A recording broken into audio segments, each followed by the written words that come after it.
Welcome back to another edition of the Pagcast. I'm your host, Michael Pagani, joined alongside Leamington Flyers forward Connor Macpherson. Connor, welcome to the Pagcast. Thank you again for coming on. Thank you for having me. Yeah, it's an honor. How have you been doing recently? I always like to open it up to the guests to kick off the show. What have you been doing? How have you doing? What's up? Yeah, since the season ended, it's been a bit of a whirlwind. Lots of celebrating, going out with the team, all that. But now it's lots of school. The year's ending down, so I'm in my grade 12 year, so I'm kind of just getting caught up on my schoolwork that I missed from the playoffs and all that, and just kind of looking forward to the summer. Were you ever emailing your teachers like, look, I'm going to have to hold this aside. Like, we're going to have to put this assignment on hold right now. I'm in PLOFs. I'm winning the chip. You were going to have to give me like a 2-week extension right now. I think I had too many late assignments, so I kind of just told my teachers every time I was actually in class, like, you know what, I'm in the playoffs right now. I'm hoping to win it all, so just cut me a little bit of slack, and they all understood. They're all kind of hockey fans too, so they were very supportive of me and my twin brother Ryan. We're in all the same classes, so we would kind of help each other get on our teacher's good side. So they'd let us hand in the work late and all that, and they were very understandable and forgivable for it. They're probably thinking like, man, these guys, like another late assignment. Oh yeah, they probably got annoyed with us after a bit, but now it's over and everything's been handed on time thus far. So how is the graduation year going? I know for me, like I had to do it during the pandemic. You obviously have it in person, so very different experiences. How is that going for you? it's good. We just had our prom last weekend, so it was fun. But I mean, like you're saying, the COVID, I mean, we didn't have 2 years of high school, so this is pretty much our first full normal year, I feel like. So, I mean, it being our last, it's like you don't know what to expect. I mean, after this, everything changes for everyone, and everyone goes their separate ways. So, kind of for now, I'm just living in the moment, enjoying the last month or whatever we have a school, and then so be it. Everyone goes their separate paths after that. I mean, you're completely right. I didn't even realize that this would have been your first full year, full Yeah, healthy pretty year of much. high school. It's almost like you never really got to fully experience it. I know, yeah, that's what I was talking about with my parents the other day. It was like it feels like it was just last year we were starting grade 9, and now we're leaving in grade 12 because we didn't get the grade 10 or 11 year pretty much. So it's hard to think about, but I mean this year's been really fun. I mean we got to do everything in school. There's been no restrictions on hockey like there was last year, so it's good to be back overall though. So With the I guess a sense of normalcy. Well, yeah, exactly, right. I know for me, like I was named valedictorian of my class, but I did deliver my speech online. It sucked. Yeah, it's different, but yeah, congrats on that. That's an honor itself too. Yeah, thank you. I do appreciate that. With your off season kind of almost coming upon you, what parts of your game are you focusing on? For me, I feel like making that big step up to I'm going out to the BC next year and then to school after that. I think a big thing for me is just strength. So we're really focusing on the strength and power portion of our workouts this summer, and making sure we're just constantly on the ice, just critiquing, I guess, all the little skills like shooting, stick handling, skating, like all that kind of stuff. So then with you going to the BC next year, how does Leamington kind of help you kind of make that progression a lot easier? So playing for Flyers last 2 years, especially this year, I was fortunate enough to get a lot of good playing time and get the minutes that I wanted, which kudos to them. It was very good. And they kind of just were able to put me in situations where I would learn and be in all those like tough situations. So when I go to these other teams that I already know how to do, and I can play under any situation possible.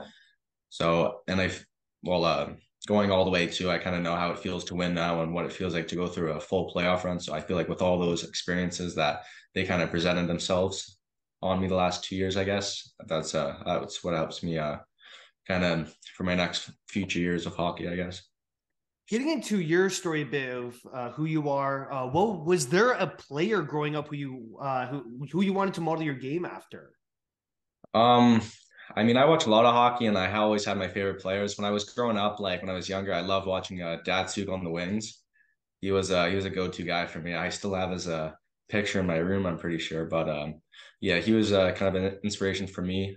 And yeah, now growing up, I kind of like now watching I like watching the Oilers. They got Draisaitl, McDavid. It's fun watching them. But really, I just love watching the game. There's not like a certain player that I like certainly watching. Obviously, McDavid is like a star, and Yeah. it's just fun to watch. But I just like just watching hockey. Just I don't know. Well, yeah, Yeah, I mean, like, look, Datsuk was magnificent. McDavid and Draisaitl are in their own league every night. It's crazy to see that. It's like McDavid puts up 3 points. Okay, like we're expecting him to put up five every night. I know it's crazy to think about how he's nearly getting 2 points a game, and everyone thinks he's still not performing the way he should be. It's like that's a lot. That's more than anyone else ever gets. Who influenced you to get into hockey? I mean, I started when I was 3 or 4, so I'm gonna assume it was my parents. But I guess right when I could walk, I guess I was already playing mini sticks and all that. So it was probably just I was born into it. My dad played university hockey at the University of Windsor, so right away he's got that hockey background. My uncles play hockey, my grandpa played hockey, so kind of just runs in the family, and I was just brought into it at a young age. Like you mentioned with the mini sticks battles, like growing up with your brother, there must have been tons in the basement. Oh yeah, we had a cart full of them. Too many to count, to be honest. I remember grabbing like mini sticks and legit bending them. So I Oh had yeah. like this illegal curve almost. Just sniping Oh it yeah, on my we buddies. did the same thing. Don't worry. And I was like, dude, I have to do this. I need the Yeah, I upper mean, you hand. had to get the best shot possible. You had to have Exactly. that advantage. You are from Windsor, so were you a Red Wings fan growing up? Yeah, I'm still to this day a Red Wings fan. Oh I yeah, guess yeah, them just being close. I mean, it's I get to go to their games every once in a while, and they haven't been too great the last few years, but the Eyes plan is gonna work. So I'm just looking forward exactly. to the next few. Have you been to the Joe Louis before it got demolished? Yeah, I was able to go there a couple times. We got to play a game out there too for an exhibition game when I played in Sun County. So I got That to must have been really cool. that was a fun experience. That was probably like eight-ish years ago, and I still remember it fully. So it was pretty cool. Your first experience on like full NHL ice. That's Yeah, sick. it Because was because my minor hockey, we used to do a game that was part of our regular season at the First Ontario Center where the Bulldogs play. okay. And like when we were growing up, that was like sick. Like, holy, this is awesome. And we tried to take that in as much as we could because then afterwards we got to see a Bulldogs game. They were part of the Montreal affiliate at the time, but it's cool to see that you were able to get action at the Joe Louis before it got demolished. Yeah, it was it's a memory I'll always keep with me. I Bef- remember when we were there, they had like the locker rooms closed though, so we had to get dressed in like the open. It was like really awkward, but that must other have than been that, so awkward. other than that, everything was really good. Oh, absolutely. Before joining the Flyers, you played with Sun County, like you mentioned, which is, it's based in Essex. It's about 30 minutes away from Windsor. What was it like to play through the grind of late night drives to the rink for minor hockey? Overall, it wasn't too bad. Where we live, it's kind of like more so Tecumseh area, so it's only like a 20-minute drive for me. Um, I never really had an issue with it. It's more so this year is the one I had the issue with. It's 45 minutes up to Leamington every day, so that was a bit more. But when I played for Sun County, my dad coached for a majority of the years, and I always knew the coach and stuff, and like people like lived near me, so we were able to carpool and get rides. So it was really never too much of a hassle. That makes it a lot easier, right? Yeah, it does. And it eases kind of the stress and the grind of the drives for sure. It is, yeah. And having Ryan with me too. I mean, I always had someone to talk to in the car, so made it fun.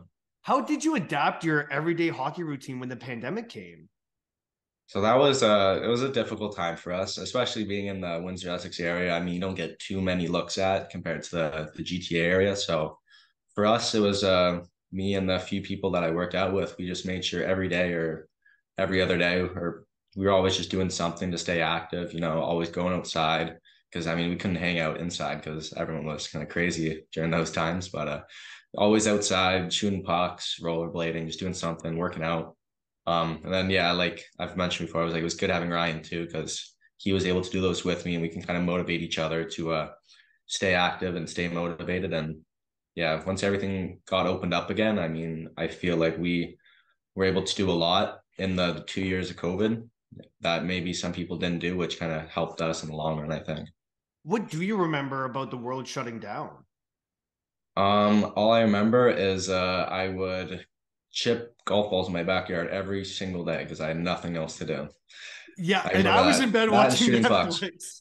I was so bored with myself. School was like, it was kind of like iffy, like you could do it, but like you didn't have to. So most of the time I chose not to. Yeah, well, I did the Um, same. and then like there wasn't much to do. So I was always just outside or yeah, a lot of Netflix. I watched too many series to count, but Yeah. there wasn't much to do. But yeah, just staying active was like the main thing during it, so I don't go insane. Yeah, well, it was the most insane time for, it's hard to stay sane, I guess you could say. Yeah, it Um, was tough. yeah, and shipping golf balls was definitely the way to go about it for sure. Mhm. How did you end up joining Leamington? So I got drafted in the 10th round in 2021 to Ottawa.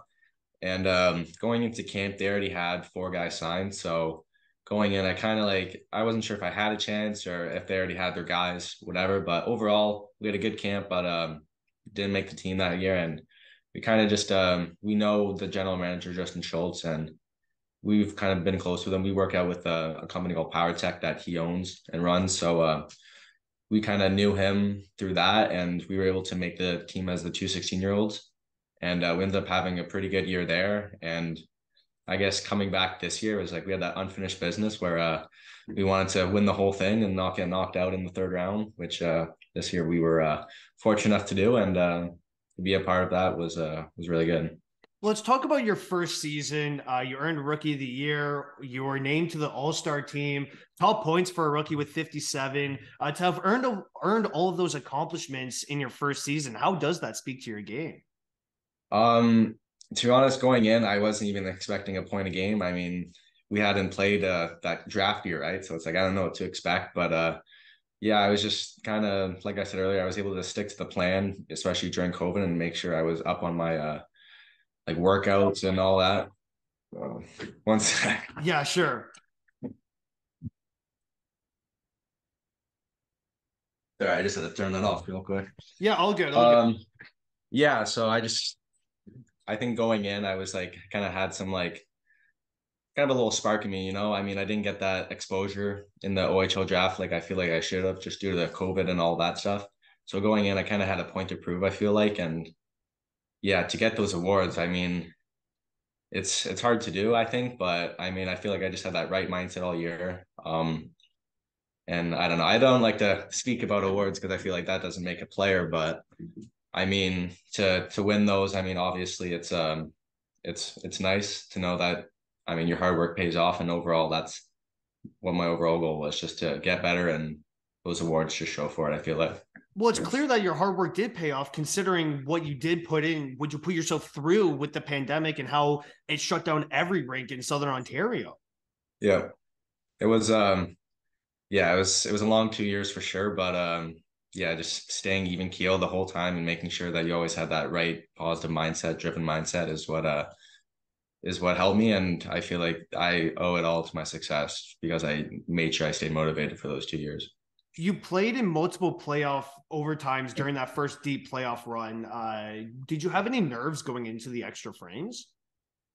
Um, I mean, a few times I do go into overtime, you're always like sitting in the locker room and you're waiting, you're like kind of thinking to yourself, it's like I want this to be my moment. Like you think about scoring that nice goal and doing the nice sally and everyone cheering with you. But I think going into overtime, it's another period of hockey, which at the end of the day, it's fun. It's fun to play, and I try not to think about it. I just think about what I can do because at the end of the day, you can't control anyone else. So I just make sure when I go out there, just stay calm, play my game, and if it works out, it works out. If it doesn't, it doesn't. But only I can control myself, and other people I can't. So I feel like I don't get nervous in overtime. It's just like more so exciting because like you want everything to go your way, I guess.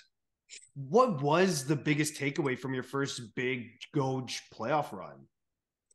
So for this is like for this year, like winning it this Well, year. let's go with last year because I'm on kind of that topic still. Like we're talking Okay. about the first deep playoff run. So what was your biggest takeaway from that? Um, it's a man's game. Being a 16-year-old, being a little smaller than everyone else, I feel like the intensity was much higher, the physicality was much higher, and you had to play up to that. You couldn't shy away. And I feel like even though we didn't win, I learned a lot from that first year, which I was able to bring in those experiences into this year. And I feel like that's why I was able to perform the way I did in playoffs, and it was due to the experiences I embraced last season, last playoffs. It really helped you mature on the ice as well, being a 16-year-old.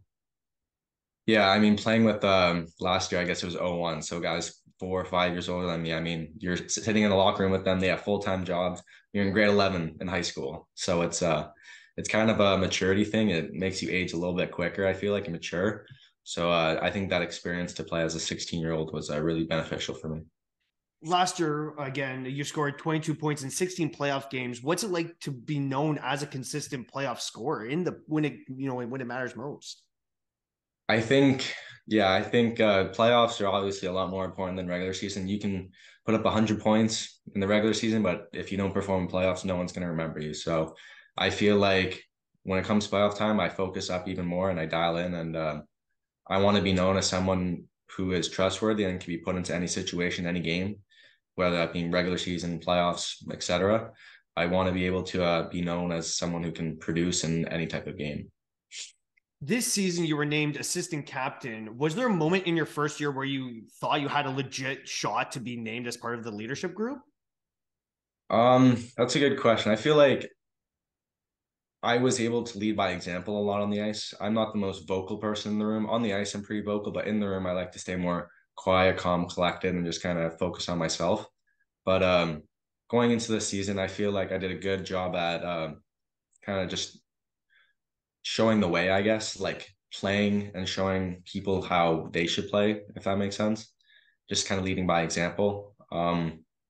But being 17, it's like most times it's the 21-year-olds, 20-year-olds, whatever, that they're getting the letters. So I mean, I wasn't necessarily expecting it, but when I got it, I knew it was an honor because it doesn't happen often. So I made sure I made the most of it this year. You and your brother led the Flyers in scoring this year. To play alongside him, there must have been an unhealthy amount of chem spewing on the ice every night. Yeah.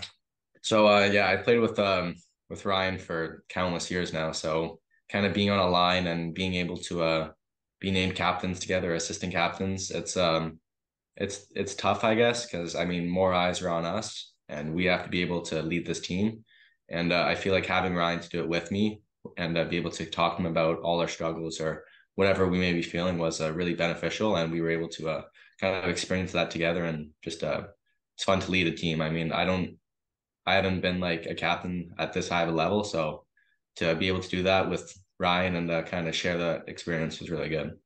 And it must have felt like you guys were the Sedin twins out there. I will be honest, a few people said that, even though it's junior B, I mean, it's fun to be compared to those guys because obviously, I mean, look at them now. They're Hockey Hall of Fame. They're two of the greatest players to ever play. So for people to say that is it's pretty like heartwarming, I guess you can say. But yeah, those are definitely two people we strive to be like. I mean, look how famous they are now, and that's kind of what we hope to be in the future. To play alongside your twin brother with the Flyers must have been like a dream come true for you. It was, yeah. I mean, when we first started our kind of our interviews for junior hockey, we were told that we weren't going to play together anymore, and that it's going to be difficult to play on the same line, same team, etc. And to get to not only play 2 years together, but get to go to school and BC next year together is it's pretty surreal. And to win the chip together. And to win the championship together, that's for sure a talking point that's going to be brought up at every family dinner, I feel like, for the upcoming years. You racked up the awards once again. GOJ MVP, All-Star Team, GOJ Championship, GOJ Playoff MVP. There has to be room for more awards, right? I don't even know. I mean, it's a lot to think about, but I mean, I don't even know. I'm just happy to be given them, but at the end of the day, it's the Southern Cup title is that was what I'm most happy about. This year, you guys didn't face as much adversity in the playoffs as last year, you could say. Was that because of how deep the team was this year? I feel like this year we had a lot of returning guys, but we had about half returning, half new guys, and all throughout the year, our old guys from last year, so myself included, we harped that this is our year. We're not going to have that same feeling like we did last playoffs when we got knocked out in the third round. So with so many returning guys and so many people advocating to our new guys about what the process is going to be here and what we have to do, everyone kind of was able to buy in And yeah, once we started getting rolling in those playoffs, I mean, I think we didn't really lose a game until the third round, and we only lost one. So overall, it was just everyone bought in and played their game, their style, and bought in. And overall, that's why we won. In the finals against the Stratford Warriors, you guys held a 3-1 series lead, but let it slip to a seventh game. Could you take me through the mindset of letting that series lead slip and how composed you guys stayed, actually?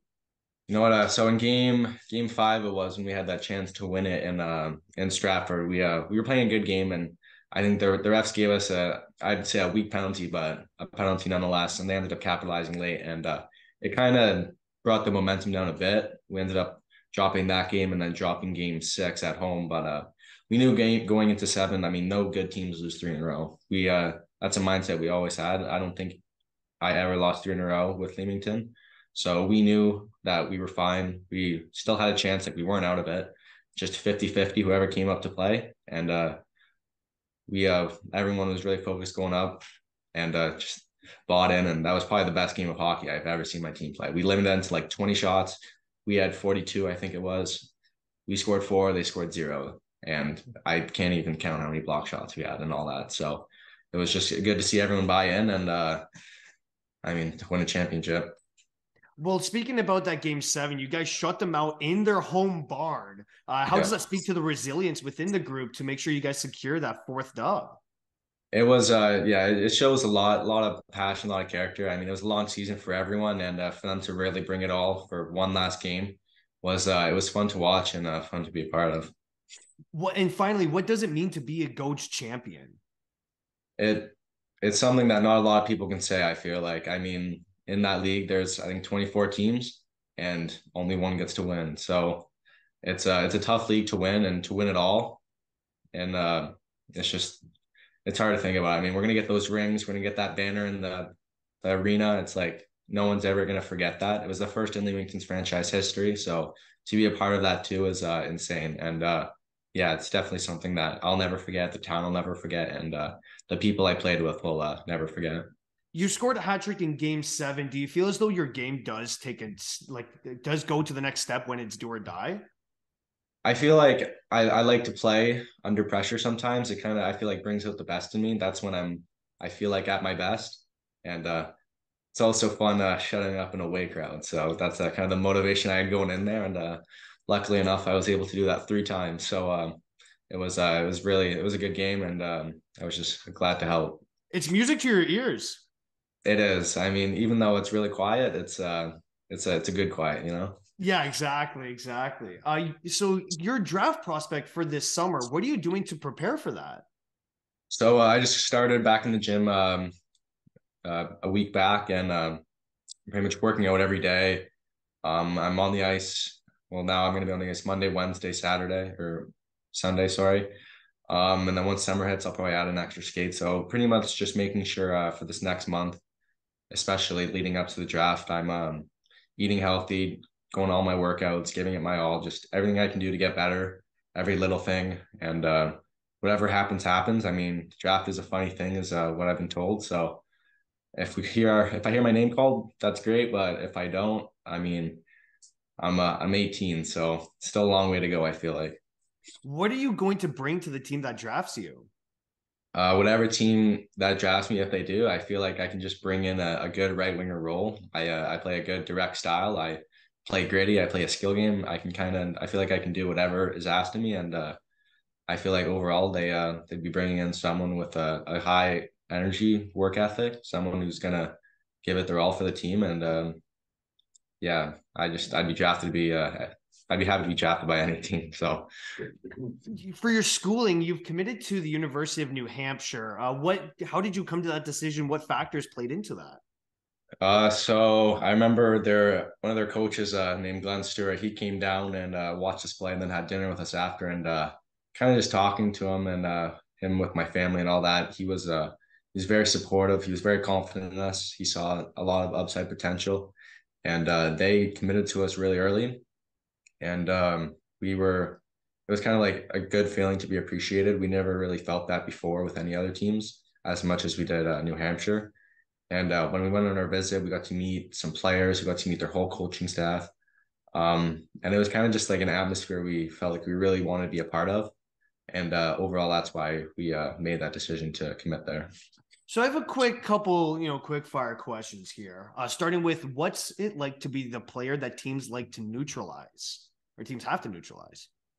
I mean, I feel like that's a good thing. It comes with its ups and downs. I mean, I think I got hit a lot more than I did last year, which puts a little toll on your body. But I mean, it's fun to know that you kind of like you have eyes on you. You have kind of the attention of the other teams. It's like they can try to chirp you, but it's like you're line matching me. Like, why are you trying to chirp me? It's like something like that. It's just it makes the game more fun. I mean, it kind of allows me to play with an edge, knowing that people are kind of out to get me. And it means that I always have to be on my game too, which is another good thing. And yeah, it's just I think overall it's fun. It's fun to have a little bounty on your back. It kind of puts you in the villain role. It kind of does, yeah, when you say it like that. Yeah, well, kind of like the things you're describing, okay, well, we got to watch out for this guy here. He has X amount of points. He drives the play with his line, and you're like, okay, try and stop me. Like you Exactly. can't. Yeah, it is fun. I mean, especially when they're chirping you all game and then you score a nice one on them, you get to like rub it in their face. Oh, it's the best feeling ever. I feel it feels obvious, but what are you going to remember most about this season? Yeah, I guess the obvious answer is just winning that championship. But I guess in a deeper context, just going to the rink every day, hanging out with all the guys that I get to experience this championship with. Those memories are ones I'll never forget. And just gonna go into the rink. I mean, this might be my last, or I guess this year's probably my last year playing in Ontario for a while. So kind of to experience it with the Flyers was a really good experience. Why do you wear number 25? So my dad actually wore 25 growing up, and when he asked my first year, what number do you want to be? He asked me and Ryan at the same time.